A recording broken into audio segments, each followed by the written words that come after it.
அன்பான மிதுன ராசி நேயர்களே, புதனை ராசி அதிபதியாக கொண்டவங்க எந்த விஷயத்தை செய்யறதா இருந்தாலும் நல்லது கெட்டது என ரெண்டையும் ஆராய்ஞ்சு பார்த்து தான் செயல்படுவீங்க. இக்கட்டான சூழ்நிலையில் கூட சாமர்த்தியமாகவும் நிதானமாகவும் செயல்பட்டு வெற்றி அடையக்கூடியவங்களாக இருப்பீங்க. புதன் ஆளப்படுறதால கல்வியில் சிறந்து விளங்குவீங்க. மற்றவங்களுக்கு வழிகாட்டியாகவும் ஆலோசகர்களாகவும் இருப்பீங்க. ஏழை பணக்காரன் அப்படின்னு வித்தியாசம் பார்க்க மாட்டீங்க. எல்லார்கிட்டையும் கள்ளம் கபடம் இல்லாமல் பேசுவீங்க. எப்பவும் சிரிச்ச முகத்தோடு இருப்பீங்க.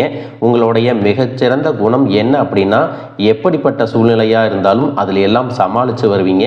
முற்போக்கு சிந்தனை இருந்தாலும் பழமையை விட்டு கொடுக்க மாட்டீங்க. மனசுக்குள்ள எத்தனை மனப்போராட்டம் இருந்தாலும் அதையெல்லாம் கொஞ்சம் கூட வெளியில் காட்டிக்க மாட்டீங்க.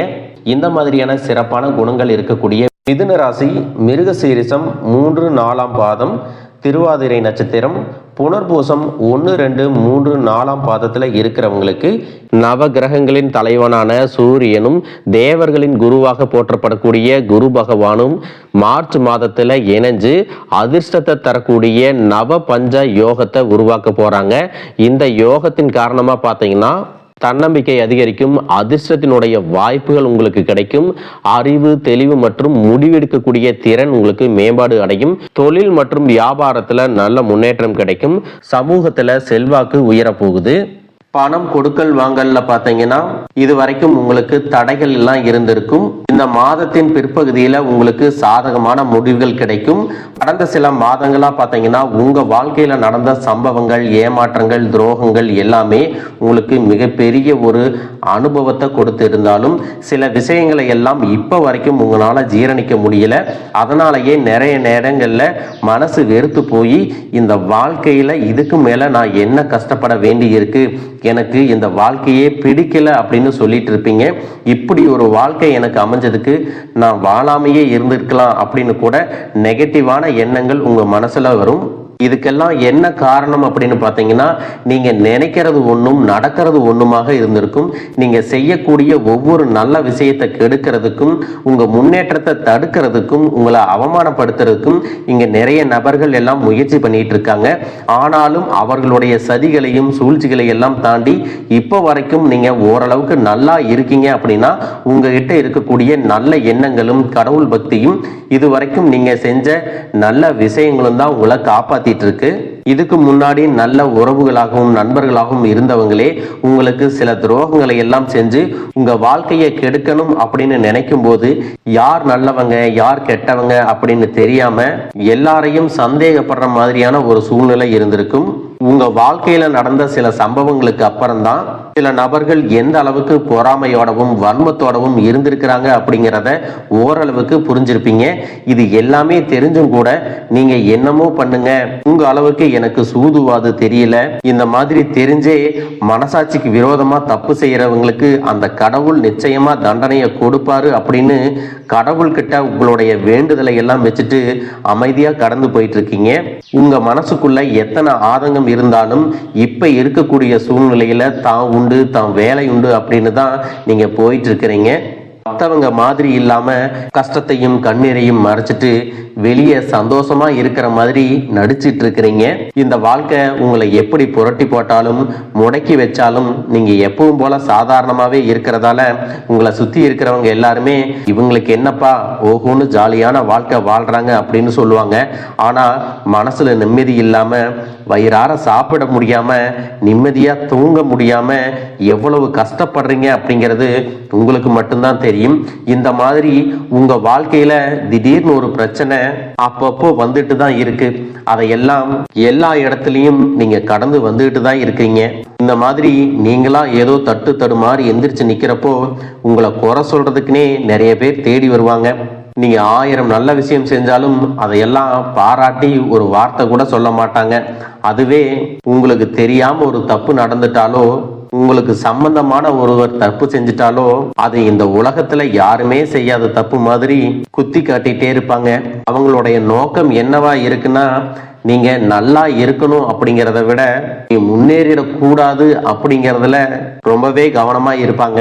நண்பர்களாக இருந்தாலும் சரி, சொந்தக்காரங்களாக இருந்தாலும் சரி, அவங்க தேவைக்குனா மட்டும் உங்ககிட்ட வந்து பழகுவாங்க. அந்த தேவை முடிஞ்சிச்சு அப்படின்னா உங்களை விட்டு விலகி போயிடுவாங்க.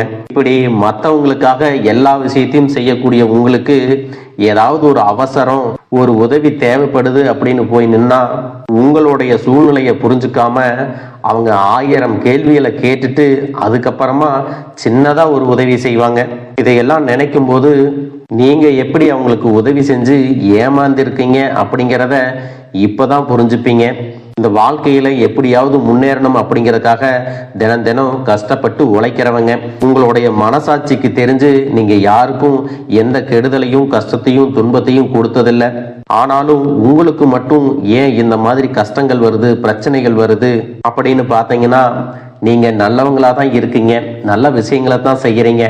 ஆனாலும் உங்களை சுத்தி இருக்கக்கூடிய மனிதர்கள் அந்த மாதிரி நினைக்கிறது இல்ல. நீங்க என்னதான் பிரச்சனைகளை எல்லாம் தவிர்த்துட்டு வந்தாலும் ஏதாவது ஒரு சூழ்நிலையில பிரச்சனையும் கஷ்டமும் உங்களை தேடி வந்துட்டு தான் இருக்கு. ஆனா இனி வரக்கூடிய நாட்கள்ல உங்களுக்கு சந்தோஷத்தையும் மன மகிழ்ச்சியும் கொடுக்கக்கூடிய ஒரு காலகட்டமா இருக்க போகுது. இது நாள் வரைக்கும் பார்த்தீங்கன்னா உங்க வாழ்க்கையில் நடந்த கெட்ட விஷயத்தை எல்லாமே மறந்துருங்க. இனி வரக்கூடிய நாட்கள்ல உங்களுக்கு எப்படிப்பட்ட நன்மைகள் எல்லாம் கிடைக்க போகுது, எந்த இடத்துல நீங்க கவனமா இருக்கணும் அப்படிங்கிறத நீங்க மனசுல வச்சுக்கணும். சுக்கிர பயிற்சிகள் மூலமாக உங்களுக்கு பொருளாதாரத்துல நல்ல முன்னேற்றம் ஏற்பட போகுது. பெற்றோர்களுடைய உடல் நலத்துல கவனம் தேவை.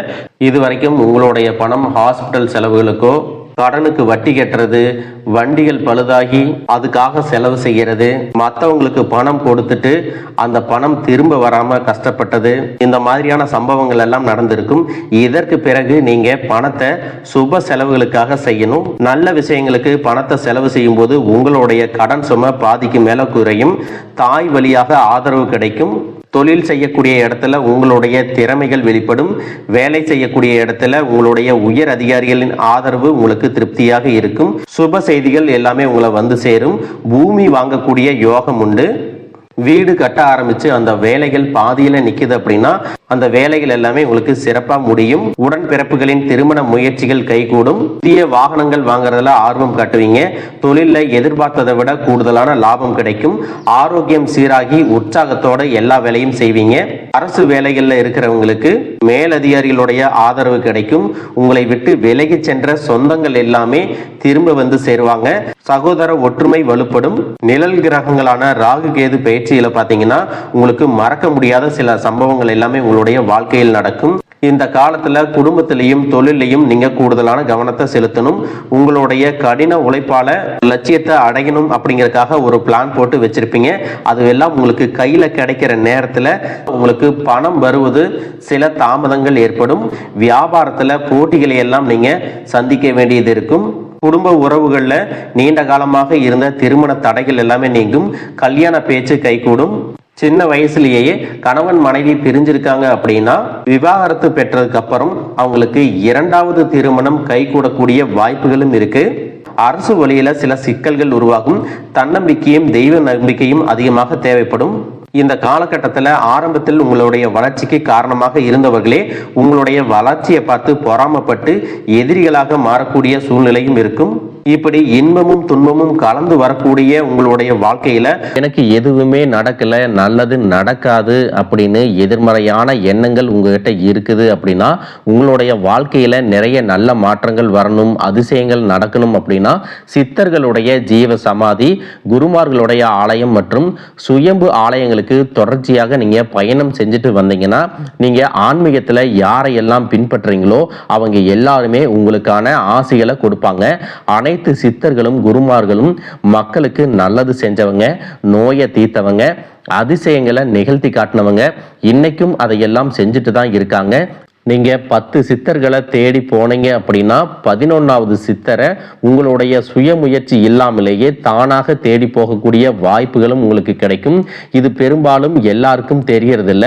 ஒவ்வொரு சித்தருக்கும் ஜீவ சமாதிக்கும் தனிப்பட்ட சக்தியும் ஆற்றலும் இருக்குது.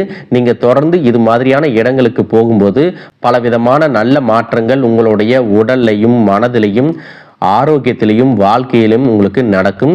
நீங்க செய்யக்கூடிய தொழில் சிறிதாக இருந்தாலும் சரி, பெரிதாக இருந்தாலும் சரி, அதுல பெரிதாக முன்னேற்றம் இல்லை, தொழில் வியாபாரம் மந்தமா இருக்கு அப்படிங்கிற மாதிரி ஒரு சூழ்நிலை எல்லாம் இருந்திருக்கும். இனி வியாபாரத்தில் இருக்கக்கூடிய தடைகள் எல்லாமே விலகி லாபம் அதிகமாக கிடைக்கக்கூடிய காலமாக இருக்க போகுது.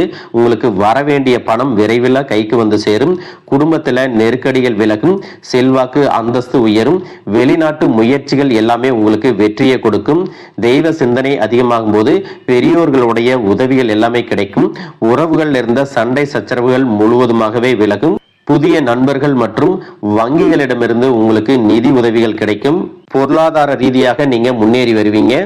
உங்களை பொறுத்த வரைக்கும் நீங்க ஆண்களாக இருந்தாலும் சரி, பெண்களாக இருந்தாலும் சரி, நீங்க செய்யறது அரசு வேலையோ, தனியார் வேலையோ, கூலி வேலையோ எதுவாக இருந்தாலும் இதுவரைக்கும் உங்களுடைய வருமானம் பற்றாக்குறையா இருந்திருக்கும், செலவுகள் அதிகமாக இருந்திருக்கும்.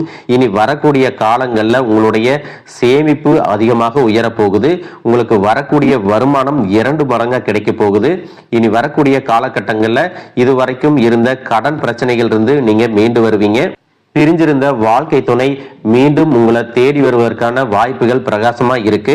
குழந்தைகள் மூலமாக உங்களுக்கு மன மகிழ்ச்சி ஏற்படும், பெருமை உண்டாகக்கூடிய தருணங்களும் அமைய போகுது. பெற்றோர்களுடைய ஆரோக்கியத்துல நீங்க அதிகமான கவனம் செலுத்தணும். நீண்ட தூர பயணங்கள் செல்வதை தவிர்த்துக்கணும். புதிதாக வீடு மற்றும் வாகனங்கள் வாங்குவதற்கான அனைத்து பொருளாதார வசதிகளும் உங்களுக்கு கிடைக்கும். பிரிந்திருந்த காதலர்கள் மீண்டும் ஒன்றாக சேர்வதற்கும் காதல் திருமணம் கைகூடி வருவதற்கான காலகட்டமாகவும் இந்த மாதம் இருக்க போகுது. நீண்ட நாட்களாக குழந்தை பாக்கியம் இல்லாதவர்களுக்கு குழந்தை பாக்கியம் கிடைக்கும். மனசுல இருக்கக்கூடிய பயம் நீங்கி தன்னம்பிக்கையும் தைரியமும் அதிகரிக்கும். மனதை ஒருநிலைப்படுத்தி கவனச்சிதறல் இல்லாம கடமையை உணர்ந்து செயல்பட்டீங்க அப்படின்னா உங்களுடைய உழைப்புக்கு தகுந்த உயர்வுகள் கிடைக்கும். அலுவலகத்துல உங்களுடைய பெயர் அதிகமாக பேசப்படும். சிலருக்கு பாத்தீங்கன்னா புதிய பணி வாய்ப்புகள் எல்லாமே கைகூடி வரும். யாருடைய தனிப்பட்ட விஷயத்திலும் தலையிட வேண்டாம். வெளிநாடு வெளியூர் செல்லும் வாய்ப்புகள் வரும். அரசு துறைகளில் இருக்கிறவங்க மறைமுக எதிரிகளிடம் எச்சரிக்கையாக இருக்கணும். புறம் பேசுவரை புறக்கணிக்க வேண்டும். மாணவர்கள் பாத்தீங்கன்னா மறதியை விரட்ட தினம் தினம் படிக்கணும். பெண்களுக்கு குடும்பத்துல மதிப்பு அதிகரிக்கும். உங்களிடத்துல பொருளாதாரம் சேரும் பொழுது சிற்றின்ப நாட்டம் அதிகமாக இருக்கும். உங்களுடைய சுய ஒழுக்கத்துல அதிகமான கவனம் தேவை. மேலும் உங்களுக்கு சிறப்பான பலன்கள் எல்லாம் கிடைக்கணும் அப்படின்னா நவ கிரகங்களை வழிபாடு செய்யணும். ஒவ்வொரு வாரமும் குரு பகவானுக்கு வியாழக்கிழமையில அர்ச்சனை செஞ்சுட்டு வந்தீங்க அப்படின்னா உங்களுக்கு மன நிம்மதியும் தொடர்ச்சியான பலன்களும் ஆரோக்கியமும் மன மகிழ்ச்சியும் உண்டாகும். இதுவரைக்கும் இருந்த நெகட்டிவான எண்ணங்களை எல்லாம் விட்டுட்டு நம்ம வாழ்க்கை மாறப்போகுது அப்படின்னு நம்பிக்கையோடு எல்லா விஷயங்களையும் செய்யுங்க. நல்லதே நடக்கும். வாழ்க வளமுடன், வாழ்க பல்லாண்டு.